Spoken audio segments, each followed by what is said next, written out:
Okay, baklava is one of my favorite things in the world, and combining it with one of my other favorite things, cheesecake, results in the most decadent, divine baklava cheesecake that is the perfect festive dessert. So to start off, we're going to prepare our syrup. So in a small saucepan, add in half a cup of water, a quarter cup of white granulated sugar, a quarter cup of liquid honey, 1.5 tablespoons of fresh lemon juice, and a small stick of cinnamon. And then bring that to a simmer and let it simmer for about 5 minutes, and then set it aside with the cinnamon stick still in it. As always, I do recommend using the gram measurements which are provided in the description box below and on cakesbymk.com. Next, we're going to prepare our nuts. So in a food processor, add in 1.5 cups of pistachios and 1 3/4 cup of walnuts, and then pulse that until you get small chunks. So it shouldn't be very fine because you still want that kind of crunch from the nuts in your cheesecake.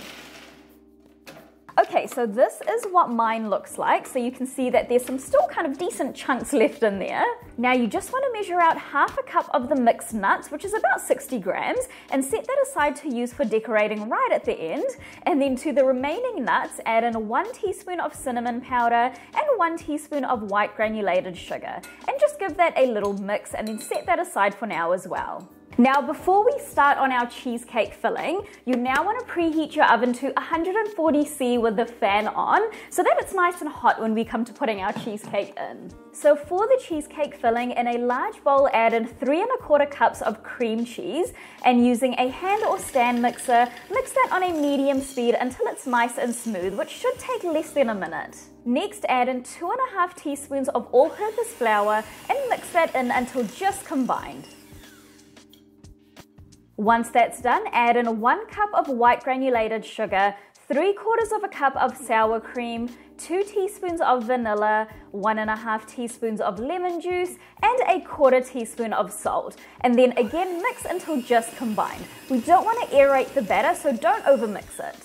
Now to finish off, add in 3 eggs one at a time, mixing each one in until it's just combined before you add in the next egg. So this should take no more than 10 seconds between each egg. Now an important thing to note is that all your ingredients should be at room temperature, and this will just help with a nice smooth cheesecake batter. Okay, so that is our cheesecake filling all done, and now we are ready to start layering our cake. Now in preparation for layering our cake, you want to melt a 1/4 cup of unsalted butter in the microwave, which we're going to use to brush our filo pastry. Next, you want to grab a 23cm springform cake tin, and we're going to line the bottom with baking paper. So the way I'm doing this is I'm covering the base with a sheet of baking paper and then placing the circular part of the springform pan on top and closing it up. And then I'm just pulling the baking paper so that the bottom is nice and flat with no kind of air pockets. Now using a pastry brush, brush the bottom and sides of the springform cake tin with melted butter. Now place 1 layer of filo pastry down and make sure it's hanging over the sides of the tin.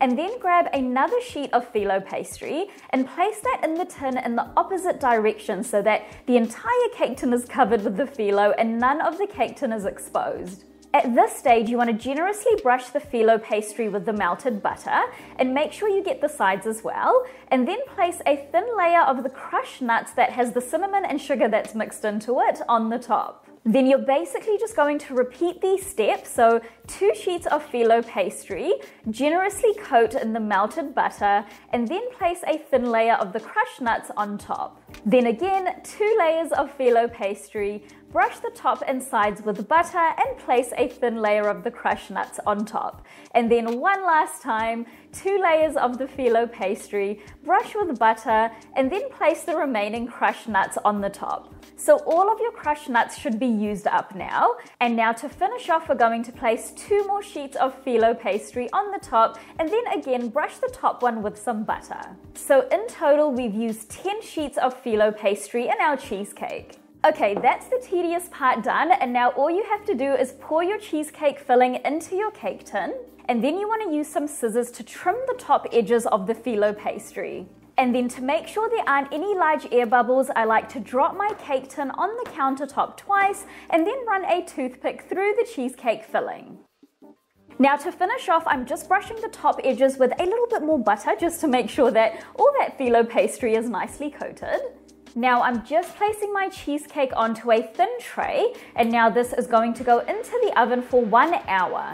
And then at the 1 hour mark, you want to carefully remove the sides of the springform tin, bump up your temperature to 160 C, and then let the cheesecake bake for another 20 to 30 minutes, or until your filo pastry has a nice kind of subtle golden brownish color to it. Now once done, your cheesecake should be slightly jiggly in the middle, and then just let the cheesecake cool in the oven with the oven door slightly open for 20 minutes. Now while the cheesecake is cooling in the oven, we're going to go ahead and reheat our sugar syrup from earlier. And then once it's nice and hot, you can now remove the cinnamon stick. So after 20 minutes, take your cheesecake out of the oven, place it on a wire rack with a tray underneath, and immediately pour the hot syrup around the edges of the cake. It's okay if some of it gets onto the top of our cheesecake, but try and get most of it on the sides. I also like to get a pastry brush and brush the edges of the cake with the syrup just to make sure it's all kind of completely coated. And then once that's done, decorate the top with that ½ cup of crushed nuts that we kept aside from earlier. And then I'm also placing some dried edible rose petals on the top as well. I just think they look so pretty. Okay, so that is my baklava cheesecake all done. It looks and smells incredible. And now you just need to let the cheesecake set. So you want to leave it out at room temperature for about 2 hours, and then pop it into the fridge for at least another 4 hours. And then once that's all done, it is ready to slice into. Okay, now let's just take a moment to just appreciate how incredible this cake looks. From the creamy cheesecake, cinnamon coated nuts, and crunchy filo pastry, it is actually amazing and so worth the time and effort. So I am fasting today, so I am not going to be taking a bite out of this at the moment, so I'm going to save it for later. And Eid is coming up, which is the celebration for the end of the fasting month for Muslims, and so I just wanted to wish, all of my followers who are celebrating Eid a wonderful and happy Eid. If you do try out this recipe, don't forget to leave a review on my blog. It really helps my content reach more people, and I love hearing from you guys. I'll see you in the next video.